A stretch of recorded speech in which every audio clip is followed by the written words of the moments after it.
Évangile de Jésus-Christ selon saint Matthieu, au chapitre 23, du verset 1 au verset 12, nous lisons. En ce temps-là, Jésus s'adressa aux foules et à ses disciples et il déclara: Les scribes et les pharisiens enseignent dans la chair de Moïse. Donc tout ce qu'ils peuvent vous dire, faites-le et observez-le. Mais n'agissez pas d'après leurs actes, car ils disent et ne font pas. Ils attachent de pesants fardeaux difficiles à porter et ils en chargent les épaules des gens. Mais eux-mêmes ne veulent pas les remuer du doigt. Toutes leurs actions, ils les font pour être remarqués des gens. Ils élargissent leurs phylactères et rallongent leurs franges. Ils aiment les places d'honneur dans les dîners, les sièges d'honneur dans les synagogues et les salutations sur les places publiques. Ils aiment recevoir des gens le titre de rabbi. Pour vous, ne vous faites pas donner le titre de rabbi, car vous n'avez qu'un seul maître pour vous enseigner et vous êtes tous frères. Ne donnez à personne sur terre le nom de Père, car vous n'avez qu'un seul Père, celui qui est aux cieux. Ne vous faites pas non plus donner le titre de Maître, car vous n'avez qu'un seul Maître, le Christ. Le plus grand parmi vous sera votre serviteur. Qui s'élèvera sera abaissé, qui s'abaissera sera élevé. Acclamons la parole de Dieu. Louange à toi, Seigneur Jésus. Quand tu frappes à ma porte, briser les verrous de la peur, savoir tout ce que tu m'apportes, rester et devenir. Ils disent et ne font pas. Chers abonnés de 3 minutes d'évangile, chers frères et sœurs, bonjour. Nous célébrons aujourd'hui le 31e dimanche du temps ordinaire de l'année liturgique 1. Et l'évangile que nous venons d'écouter est donc tiré du livre de saint Matthieu, chapitre 23, les versets 1 à 12. Le passage de l'évangile d'aujourd'hui dénonce 3 graves erreurs qui vident la vie de foi. En premier, l'hypocrisie. En deuxième, la vanité de l'apparence. Et enfin, le goût du pouvoir.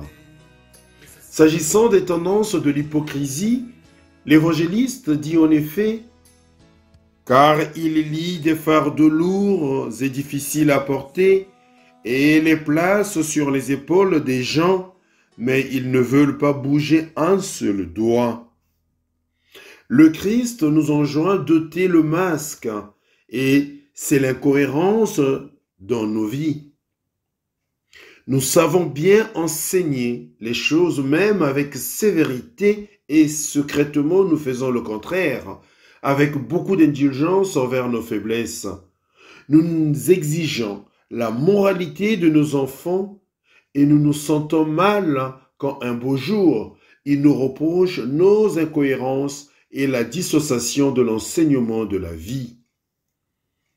Le deuxième péché reproché par Jésus aux pharisiens est la vanité de l'apparence.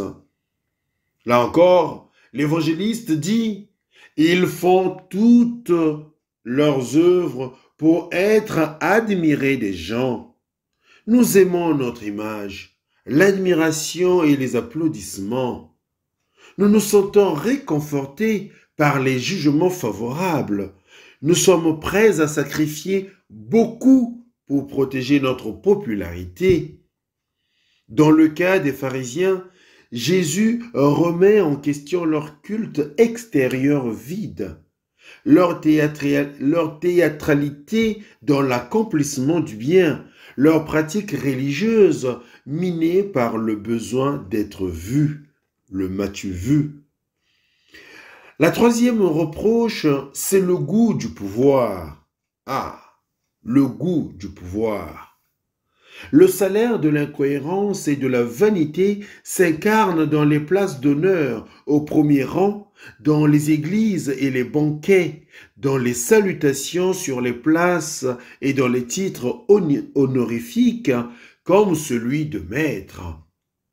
Il est clair que de tels chrétiens donnent raison à l'invocation paradoxale du célèbre théologien protestant Karl Barth. « Seigneur, délivre-moi de la religion et donne-moi la foi. »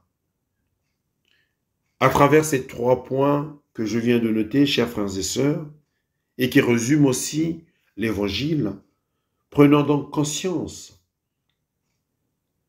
Il en était ainsi à l'époque de Jésus et il en est de même aujourd'hui, avec la circonstance aggravante que notre Maître et Seigneur Jésus nous a toujours donné un exemple clair, payé par une vie de serviteur. Chers frères et sœurs, chers abonnés, et c'est donc en levant les yeux vers lui que nous pouvons toujours purifier nos intentions, toujours revenir au charme des premiers pas généreux et confier à Dieu la volonté de persévérer parce que le vrai pouvoir est celui de ceux qui sont capables de servir. Vous êtes tous frères.